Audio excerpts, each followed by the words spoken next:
gabi po sa inyo lahat. Welcome back sa panibago nating episode. Sa Facebook, ayan, tawagan natin yung OWA kasi nag-message ako sa OWA. Maraming mga OFW nagme-message sa akin tungkol sa e-card. And once and for all, tatanungin natin paano nga ba ang sistema ng pagkuha ng e-card sa OWA OFW Lounge. Tawagan natin siya. Sabi naman niya, anytime pwede akong tumawag eh. Ayan na.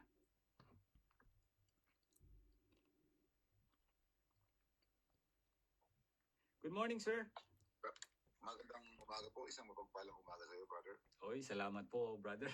Kagabi tumatawag ako, sinisikap kong tawagan kayo for ano lang to, tawag dito, verification lang, attorney. Kasi Opo. maraming mga OFW kumukuha ng OWA card sa OFW Lounge. Pero may problema. Kasi yung mga flight ng mga OFW, iba-iba yan, as everybody aware naman, ano. Pagdating ng alas 5, alas 6, hanggang gabi na, madaling araw na, may mga OFW pa rin ang departing sa NAIA. Ang problema, gusto nilang kumuha ng e-card, wala na palang tao doon. Ngayon, ang pakiusap sana ng mga OFW, sayang naman daw po yung pagkakataon na makakuha sana sila ng OWA e-card, hindi sila makakuha dahil ang office hours yata yun, attorney, tama hindi? That's correct. Office hours yan. Mag-report muna sila sa opisina at dadalhin sila sa mga lounges natin at pagkatapos naman ng office hours ay ibabalik siya dun sa office natin kasi ang reporting ng ating mga MISD officers na namamahala ng e-card ay dun sa main office. Pero well noted yan, kabayan, ayusin natin yan, bibigyan natin ng pansin na makapag-extend ang ating mga duty officers.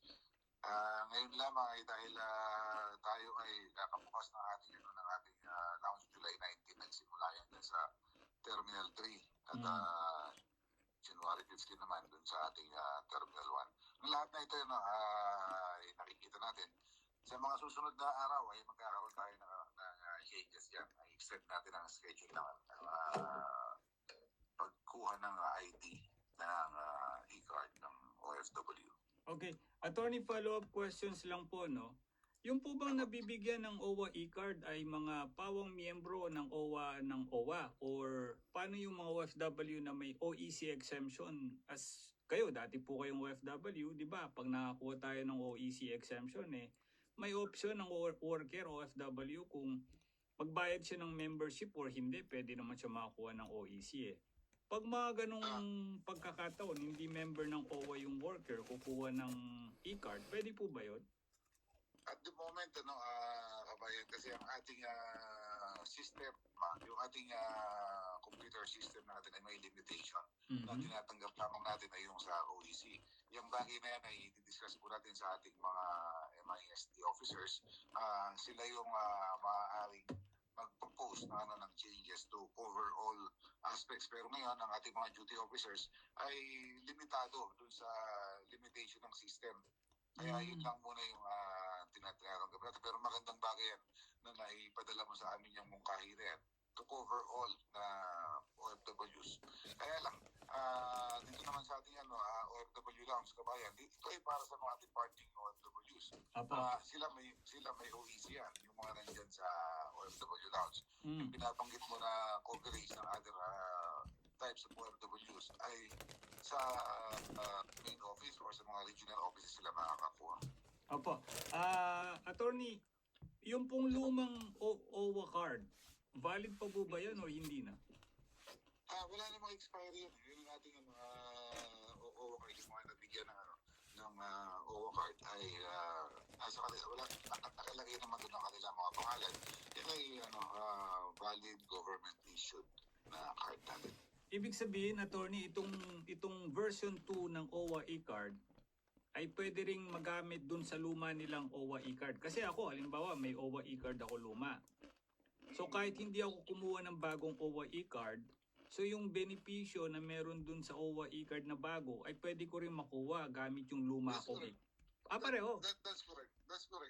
Yung ating mga discount din sa ube, yung Uber ride natin, Ah, mga pribileyo ng ng OFW.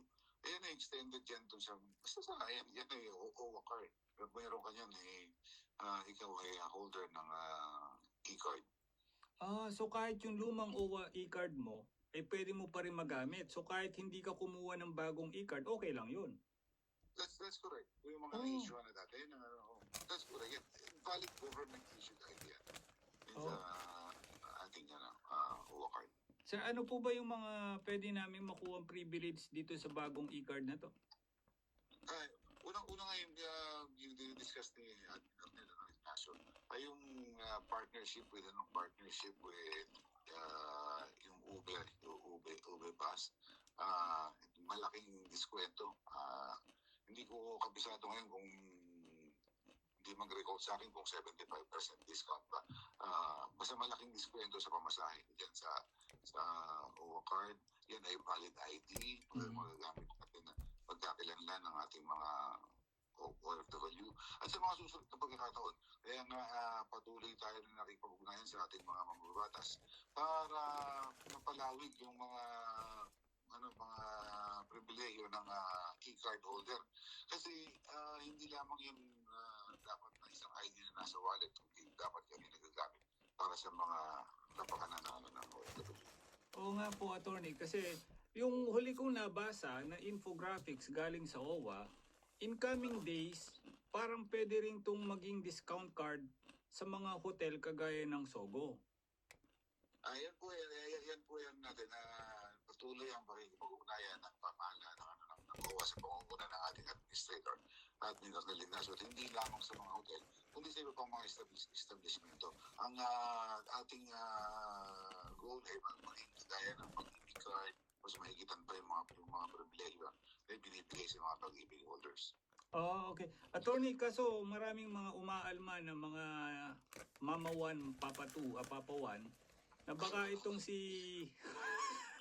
baka daw po itong si worker umuwi sa Pilipinas, hindi dumaretso sa bahay dahil nabalita merong discount sa Sogo. Mag-Sogo muna ito. Alam mo, kung kailangan po nila ng pahingahan, i-approach lang po nila ang OWA counter natin at dun sa ating mga kababayan na nangangailangan ng tulong at sila yung mga kailangan nilang matutulungan, uuwi pa sila ng probinsya. Nandiyan po ang OWA at hanggang mag-provide sa inyo ng doon sa mga nangangailangan na OFW. Hanggang mag-provide sa kanila ng tulugan, pagkain, at transfer. Ticket na pauwi sa probinsya. Para po dun sa ating mga OFW na nangangailangan. Yung hindi naging maganda ang kanilang pakikipagsapalahan sa ibang dagat. Attorney, lulubos-lubusin ko na yung pagkakataon makausap kita ng masinsinan. Napanood kita sa presidential communication.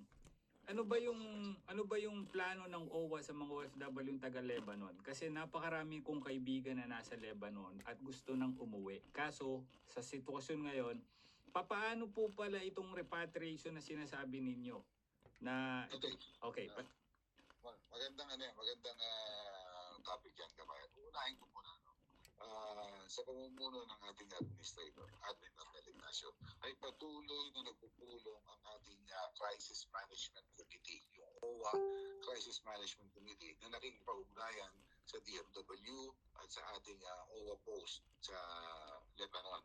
Patuloy ang repatriation natin at sa kasalukuyan, tayo ay nakapagpauwi na ng 458 at patuloy din ito.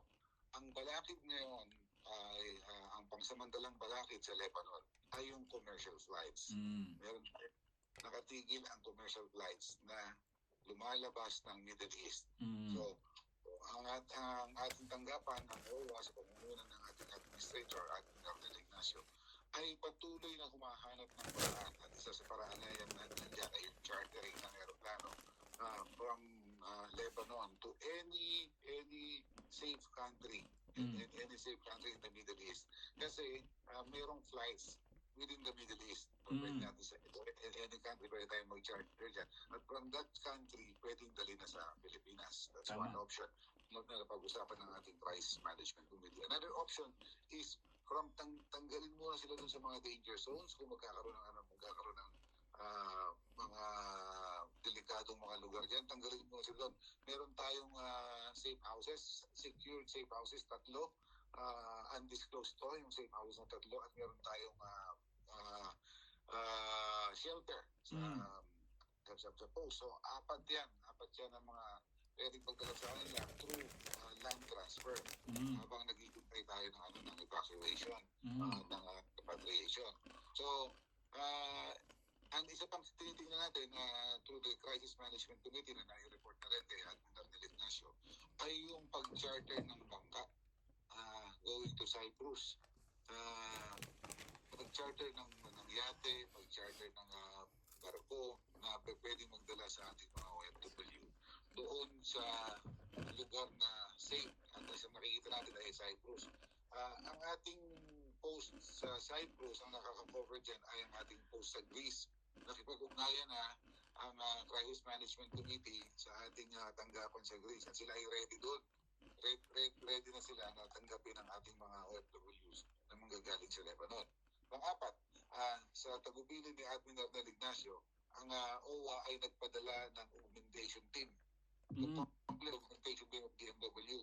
Nagpadala din ang augmentation team ng DMW para mas marami tayong manpower na mag-a-assist sa ating mga kababayan sa Lebanon. Nagpadala ng 2 augmentation team ang OWA. Ito yung mga veterano, mga galing ng Riyadh, welfare officer to. Babanggitin ko na ba kung sino sila? Sila din yata yung sa Sudan eh. Kilala mo yan, kabayan. For purpose of security, hindi ko mabanggitin. Tama.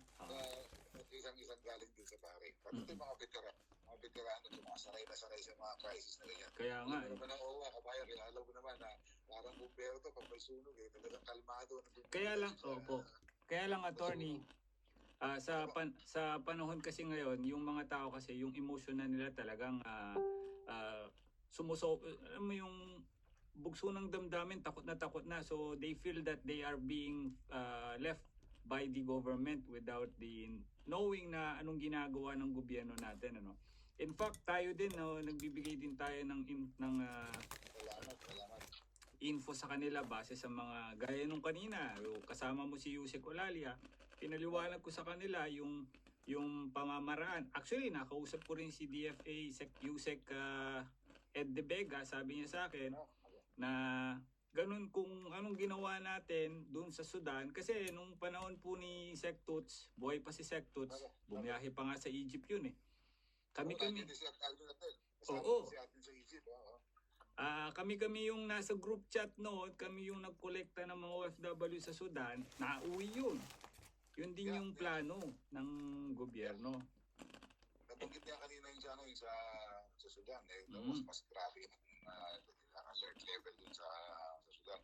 Tayo yung nakapagpapuwi ng 617 na ating kabayan safely dito sa At saka, babanggitin ko na rin, kabayan, dahil itong Radyo 3, babanggitin ko na rin, hindi lamang pagpapauwi ang ating ginagawa. So, alam mo naman kung nakauwi na, OWA na ngayon mag-take over. Kung nakauwi dito, meron ang kasalubungin ng DMW, ng OWA.